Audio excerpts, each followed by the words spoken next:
Welcome back to another part of our class, subject as Social Science, Standard 8th. Already we had started our chapter History in our previous class. Chapter 1, Arrival of European in India. In that chapter, we discuss about how the Europeans entered in our country for trade. But in this video, we just have a look on our recap. What will happen that time? In 1498, Vasco da Gama discovered the sea route to India. After that, the many European countries arrived in our country for trade. First, Portuguese entered in our country and they started trade in our country, and they took control over the Cochin, Diu, Daman, Mumbai and the island of the Lanka. After Portuguese, Dutch company established their forts in India in many places like Pulicat, Chennai, Agra, etc. But in between the time period, in 16 CE, the East India Company was established, and that company in 1608 CE first arrived in our country by the sea route at the port of Surat. So first they arrived at the port of Surat, and the first Englishman was Hawkins that time, who set his foot in our land. In 1651 CE, they obtained permission, British East India Company got permission from Mughal Emperor Shah Jahan to trade in Bengal also. They started their trade already from Surat, but now they wanted to expand their trade areas, so they took permission from Shah Jahan, the Mughal emperor that was that time. So they started trade in Bengal also. Now today's topic, what was happened after British East India Company arrived in our country for trade? What happened that time? In 1651 CE, British started trade in Bengal on the bank of river Hooghly.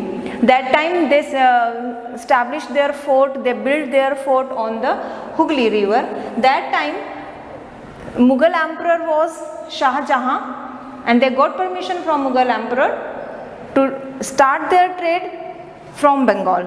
But in the meantime, the Mughal emperor, the rule transfer in the hand of Aurangzeb. So the British started trade in 1651 CE in Bengal on the bank of Hooghly. They got permission from Aurangzeb to trade without paying taxes. Now they started trade in Bengal without paying taxes. It means they got permission from Aurangzeb, because now on the place of Shah Jahan, the Mughal emperor Aurangzeb was there, so he permitted them to trade without paying taxes in Bengal. So only this facility was given to the British company, but the other companies also, but the other private companies did not pay taxes. Means जहाँ पर British tax पे नहीं कर रही थी, वहाँ दूसरी companies भी टैक्स देने के लिए मना कर रही है, दूसरी कंपनीज भी टैक्स नहीं दे रही है. So it means there was a problem when they collect the income. The generated income from the taxes was going to reduce that time. So as a result, the income generated from the tax in Bengal reduced. That time the Nawab of Bengal was the Nawab of Bengal, because they started their trade in Bengal area. So who was the Nawab that time? The Nawab was Murshid Quli Khan. So Murshid Quli Khan was also opposed for the free tax trade. He was not in favor of the free tax trade. So he opposed British company.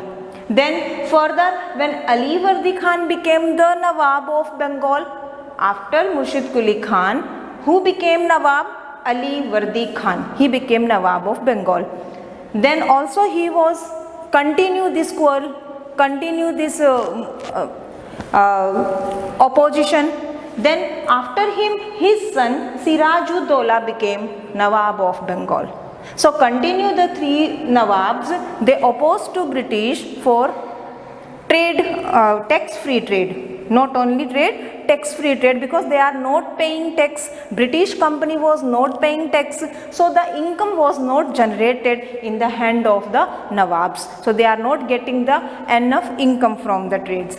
So that time Murshid Quli Khan was the Nawab of Bengal. He opposed British for their tax-free trade policy, and this dispute continued with Ali Vardi Khan and then with his son Siraj-ud-Dowla, which finally resulted in the major battle with the British. So that's why they had a major battle with the British. When they had the battle in 1756, Siraj-ud-Dowla became the Nawab of Bengal. The British were ordered to pay taxes, but they disobeyed.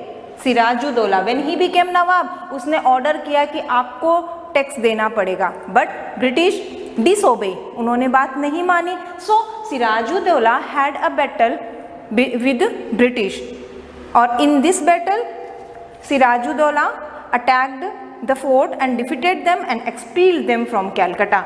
Siraj-ud-Dowla had a battle with British and Siraj-ud-Dowla defeated to British company and they expelled from the Calcutta, only Calcutta, okay. And then British bribed. Now British, what they did then? Then British East India Company, they bribed to Mir Jafar. Who is Mir Jafar? Who was Mir Jafar?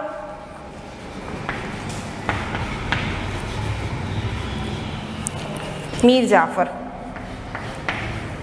Mir Jafar was the commander in chief.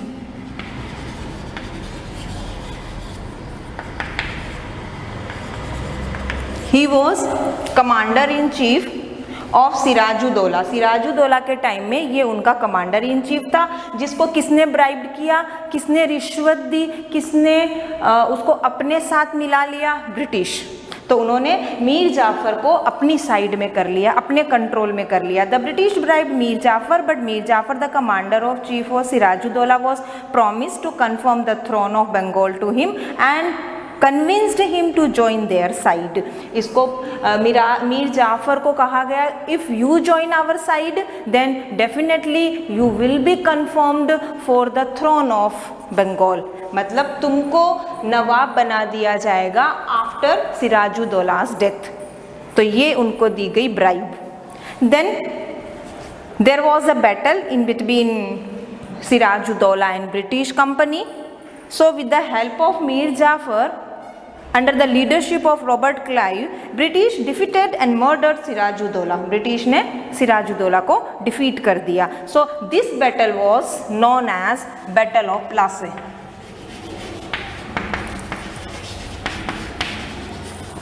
This was known as Battle of Plassey in 1757. So it was this battle was in 1757 and who was defeated in this battle? Sirajuddaulah was defeated and murdered in this battle by Britishers with the help of Mir Jafar. And it was the first war. This battle was the first war fought by the company in India, and they started their rule over our country by this battle only. So this is considered as the turning point in our history. As the promise, they promised to Mir Jafar to make him as the Nawab of Bengal. So they complete their promise and they made Mir Jafar as the Nawab of Bengal. Now as promised, the British appointed Mir Jafar as the Nawab of Bengal. However, with the time, Mir Jafar became hostile, means unfriendly towards British. उसको भी धीरे धीरे समझ में आ गया tax तो देना पड़ेगा. So Mir Jafar also became hostile, unfriendly towards the British. उसने भी ब्रिटिश को oppose किया, आपको टैक्स तो देना होगा. So Mir Jafar became hostile towards the British. So the company replaced him with the son-in-law Mir Kazim. Now on the place of Mir Jafar, who became Nawab? Mir Kazim. Mir Kazim.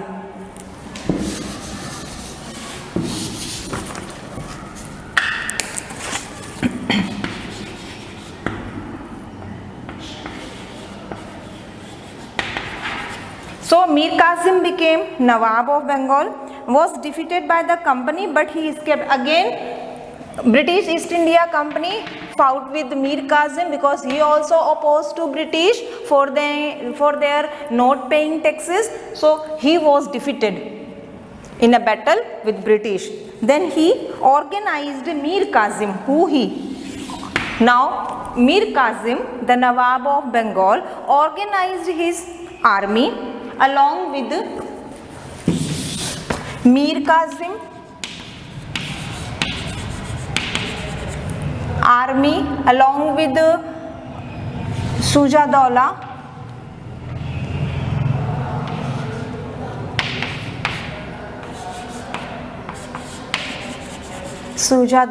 and Shah Alam II. These three combined their army. They made their army against British. Mir Kazim as Nawab of Bengal, Sujadawla as Nawab of Awadh, and Shah Alam II, Mughal Emperor. That time he was the Mughal Emperor. So they make their army, they became a trio. They combined their army against British at Buxar in 1764. In 1764. So this battle known as the Battle of Buxar. This is known as Battle of Buxar. These two battles are important in this chapter. So they make their trio, they combine their army and attacked on British, and then who won? Of course, British won this war. All the areas of Bengal, Awadh and the Mughal Empire or their areas under control the British, and in the meanwhile Robert Clive was at India. He came back India and took control of the situations. That's how the East India Company, a trading company, emerged as the political power in our country. So they came for the trade only, but slowly they interfere in our political issues also. They start their political issue in Bengal first. So that's why they became the political power in our country. So along with this chapter, this is the end of our session. We shall continue our next part of this session in the next class with a new chapter. Thank you.